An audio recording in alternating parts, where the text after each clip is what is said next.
opportunities, not the best problem or the biggest problem. And it's easy to do because you get somebody you've had a few months, a few years that knows how to fix shit. Okay, Jack, you know how to fix shit. So, I mean, you're good. Go fix this problem. No. Put Jack on the biggest opportunities. You put your best and brightest and most gifted on the biggest opportunities, not fixing problems. Not fixing problems. And private equity, venture capital, angel investors, that's tough for them to do because they're interested in the return of their capital that you may lose unless you fix the problem right away. You got to put the biggest, not biggest, the best and brightest and quickest on the biggest opportunities, not fixing problems. And I still make that mistake, and then I'll correct myself. I'll go back after I'm eating, and I don't mind eating crow. I don't mind saying I make a mistake, which is highly unusual for a lot of these guys up here and gals. And I'll say, no, I've changed my mind. I was an error. I stand corrected. I want Rufus to be on this, and I want Doofus to be on that. But in the spur of the moment, because I like to make decisions quickly, I say, put Taco Bell on that, you know, as opposed to having a lesser human being on that. And it's not because the person that's not as sharp isn't important, but more important to grow the business. Growing top line is the most important thing. As long as it's legal, moral, and ethical, top line growth. Okay. Always put your best. Oh, I said that. Okay. Stockdale paradox. These are words of wisdom. This is a summary from the words of wisdom that I covered earlier in the seminar. Stockdale paradox.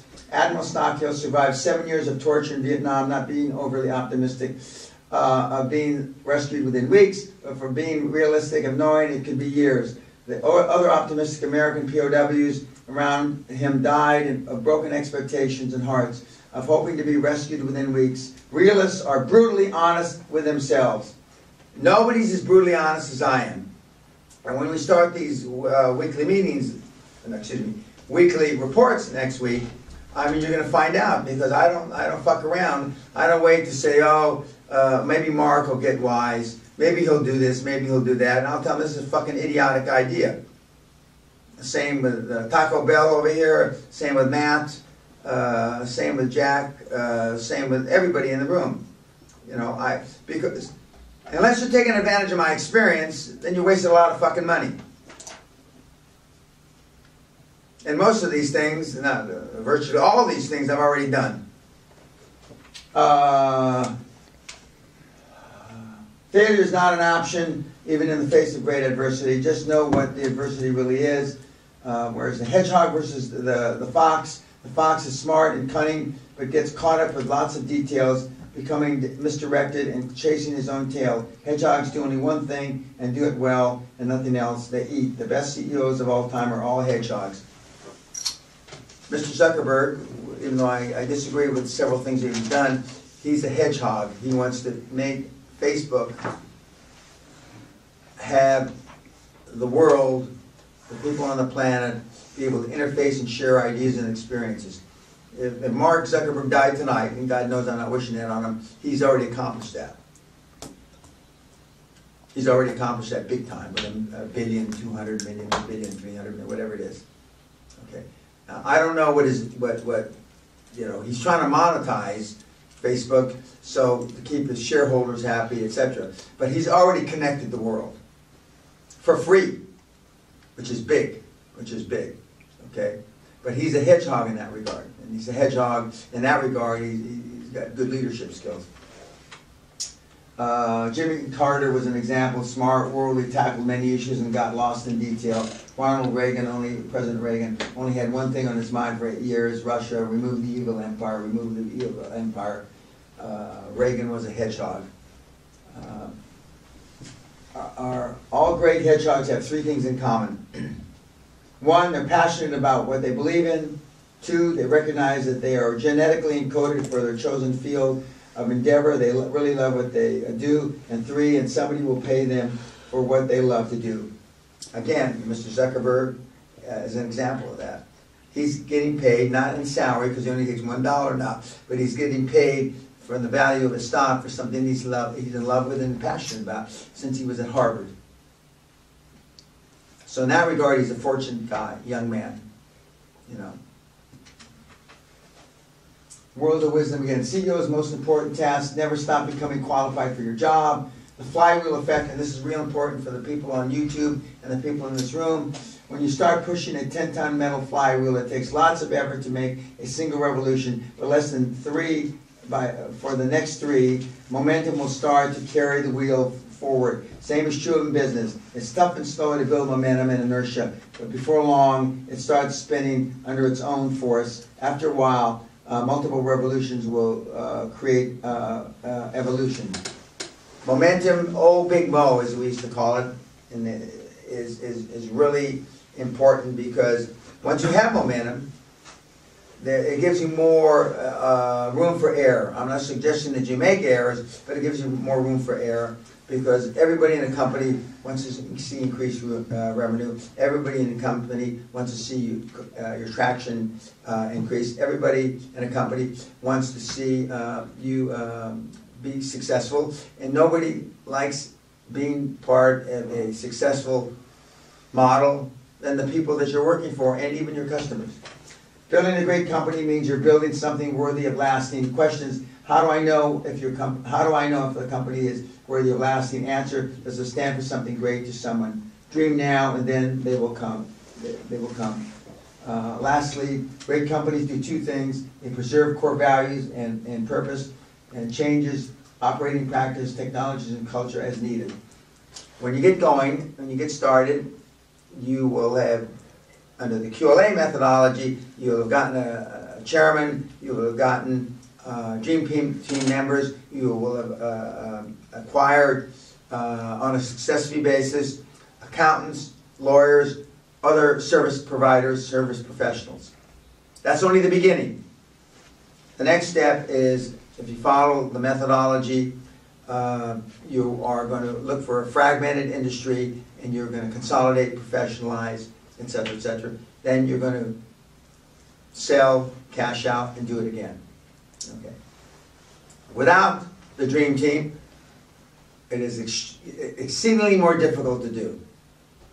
To acquire the dream team, you're going to be giving away equity to the dream team members. But I would rather have 40 or 60% of a $100 million company than 100% of a $5 million company. That's the choice you have to make in your own mind and in your own heart. Am I willing to give up equity, realizing that you're going to give up equity in part of your baby, and you ultimately might get thrown out? That's a whole other story. It's in the book, it's in my newsletters, it's in my QLA product. But the bottom line is, you have to decide, do I want to be the best I can be and leave this planet knowing I did my very best, or do you want to leave this planet knowing that, you know, you woulda, shoulda, coulda, etc. Okay.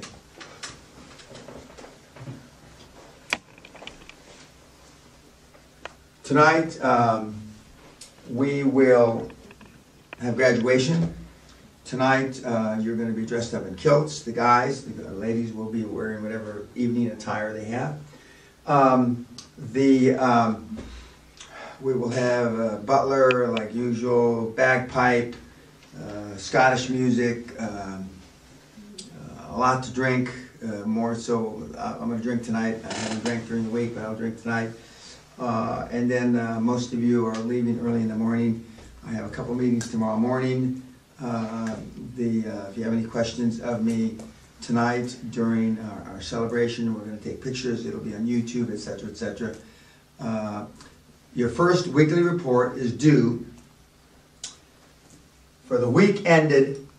It's coming Friday, a week from tomorrow, which is Good Friday. Work ending Friday, due midnight, your time, whatever part of the world you're in. So that means if the reports come in before midnight your time, I will receive them, if I'm in Asia, Monday morning, my time. You're going to get a printout I don't think it's such a hard report. Our movie actors over here says it's pretty tough. And what's tough about it is that because it asks you to answer questions you probably never, ever, ever thought about in your business. Even Mark, who has been a devotee of my materials for a few years, probably will see questions he's never thought of. And this is the new January edition as opposed to the September one that you've seen from your unidentical twin, blood brother in Melbourne. I tightened it up, and I decided in 2014, 3 of my new goals and affirmations were, 1, I was going to be a lot fucking tougher. 2014. Okay. 2, I was going to tighten up, tougher in the way I interface with you. 2, I was going to tighten up the weekly reporting system to make it even more accountable, because it was accountable for some people, but I left too much wiggle room that you could answer the questions kind of sloppy happy, and now you can't answer the questions sloppy happy. Because I ask you to account for your days. I ask you to account for your hours, okay? And I tease because I tease the Italian because, you know, we'll see. I have a feeling I know what his work ethic is. He tells me what his work ethic is, but I'll be able to determine what his work ethic is when I look at the weekly report. And the third thing is we make the monthly conference calls, the video conference calls, more accountable and less slappy happy because I ask harder questions. I also now, where I didn't, when you have the ability to call me to make an appointment to talk to me in between the reports, now I tell you I want to talk to you on Skype. I tell you I want to talk to you on the phone in between the reports because I can see, you know, I can see in the first week report will tell me if you're on mark or not. First week report. So rather than allow you a few weeks to see if you come back, I'll bring you back to point as quickly as I can. Because my goal is to get you to be as successful as you can, and I've only got 12 months to do it. The highlight for you is this process is free. The not so highlight for me is that I spend, you know, 15, 20, 25 hours a week going through your reports and studying what you send me and Googling to see if your answers are accurate. What I don't want and what I will not accept is you fucking cutting and pasting answers. What I also won't accept is that if your reports are late. If your reports are late to me, I don't read them. And if you have 3 reports that are late, I don't read any of them. So now, if you're going to send your time. What? Midnight your time. Our time. Your time. But if you, like Tana sent me an email because she was here. She says, "Is it right, Dan, if I send you your report late?" And I said, "Fine." Because in real life, I mean, if you've got a deadline, you're not going to make it. You don't just tell the bank you're not going to make the payment, do you? No, you don't. You call the bank, you email. So we're instilling real life constraints on the reporting system, and so far so good. I've shared with you a couple examples of people being successful. Okay, any questions? A quick question Okay. that comes to my mind. When talking about negotiation, you said that you're trying to put the offer every time slightly out of someone's comfort zone. Correct. My question is, how do you find that comfort zone? How do you frame it? And you frame it, you know, by experience. You frame it by the other people that are on your dream team that have experience in that area. You know, that's how you frame it. But it's trial and error. I mean, you'll get better at negotiating the more you negotiate. And I would not leave negotiation to your lawyers and accountants, because even though they're professional and they're supposedly acting in your best interest, they have an axe to grind. And the axe to grind is billable hours.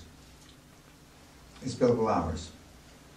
And if you want to see some fun, London Real, my interview on London Real TV is being published or put live on Easter Sunday.